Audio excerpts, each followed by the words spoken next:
If you are a homeowner thinking about taking advantage of this incredible seller's market, I'm sure you've already started collecting all the tips on how to declutter, how to stage, and how to really showcase your house.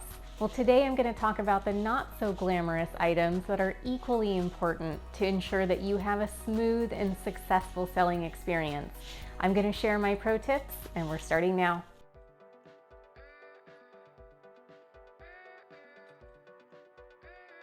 Hey everyone, welcome back to my channel. I'm Erica Monroe. I'm a realtor in the Bay Area and I specialize in Solano County. Once you've gone through the process of interviewing a few different agents and you decide on one that has your best interest at heart, make sure that together you decide on a title and escrow company to help you open pre-escrow. Now typically agents will do this while you're in contract, but it's incredibly important to pre-open escrow. Why? Because there's something called a preliminary title report that we want the title and escrow company to create for us. The preliminary title report shows the chain of title. It shows who has the ability to sell the property, if there are any clouds on title. An example of a cloud on title that I see so often is an old mortgage that's already been paid off, but the lender failed to actually record the payoff with the county, so it still shows up on the title report. Well, the challenge with this is that there's no incentive for the lender to move quickly to sign a release form that can be recorded at closing to clear the title. You often have to chase them down. The title company will help with this, but I've seen instances where it takes months to clear this off the title. So you definitely want to do this in advance. Now that's the extreme. Typically it's a couple weeks, but it's not a headache that you want to deal with while you're in contract with a buyer. Pro tip number 2, if you have leased solar on your house, it's really important to read through that contract prior to putting your house on market so that you have an understanding of how you're going to transfer the lease to the next owner, or if you have to pay off the remaining lease balance at the close of escrow, which obviously is so important because that may dictate your ability to sell or not sell. That's going to impact your net profit. We also want to be able to share with the new buyer the terms of the solar contract. Some solar leases are a flat monthly rate. You pay $125, for example, every month, and that helps to offset your PG&E bill. There are also solar contracts that are production-based. So in winter months, you may not pay a very high bill because there's not a lot of energy generated. In summer months, your solar bills may be significantly higher.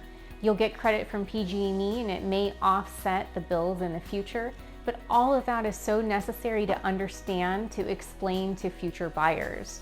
Buyers can have a lot of anxiety about assuming a solar lease because they're committed to often 20 or 25 years of paying this. Anything we can do to show the full picture of the solar lease is going to help you glide through escrow without any hiccups. They're going to feel really confident that you did your due diligence and you're disclosing and being upfront and honest. Pro tip number 3, if you live in an HOA development, go ahead and give that HOA association a call and find out the process of ordering HOA documents. Some HOAs will require that you actually acquire a buyer because they'll want their name and contact number, but many will allow you to order HOA documents in advance, and that's one less disclosure, one less opportunity for a buyer to cancel while you're in contract. Now you can ask your agent to call the HOA as well, also title and escrow. A lot of HOAs are very strict. They'll only talk to the homeowner. So it's important that you get that process underway and start communicating to ensure the transfer is smooth sailing. Pro tip number 4, get those inspections done. If you want the smoothest and most seamless escrow without any hiccups, without buyers getting cold feet and backing out, make sure to do the inspections in advance. Typically we do a whole house inspection, a pest termite inspection, and a roof inspection. Then you're able to disclose the true condition of home to future buyers. They have the information up front. They will offer in your home based on that information, and often they will actually remove their right to investigate the property, which is one less contingency, one less opportunity for them to cancel and still get their earnest deposit back. Now, this doesn't prevent you from having to disclose any material facts you know about the property. So facts that could lower value, or potentially deter buyers from purchasing, such as roof leaks or previous pipe bursts. You still have the opportunity to disclose that.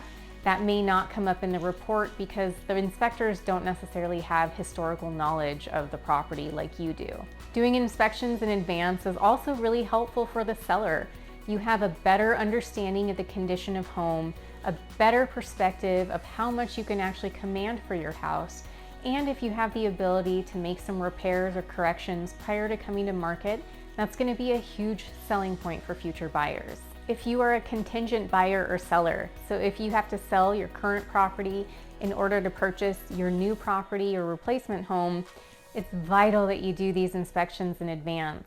We want to eliminate as much unknown and uncertainty as possible. Often, like I mentioned, the buyers will actually remove their right to investigate the property because they'll feel that you provided sufficient evidence of the condition of home.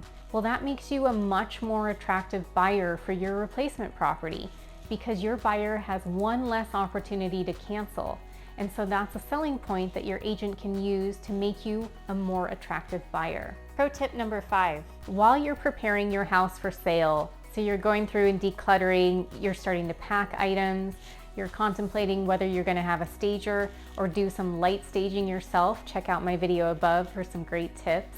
Take advantage of this time to generate interest and buzz on your home. Make sure your agent puts a coming soon listing on the MLS and that it populates to the consumer sites such as Zillow and Redfin. That way you can generate some pre-market buzz and you've then created some interest and energy around your listing even before it hits the market. If you are a seller in Solano County and you have additional questions or would like to connect about working together, please feel free to reach out to me at monroe.erica@gmail.com.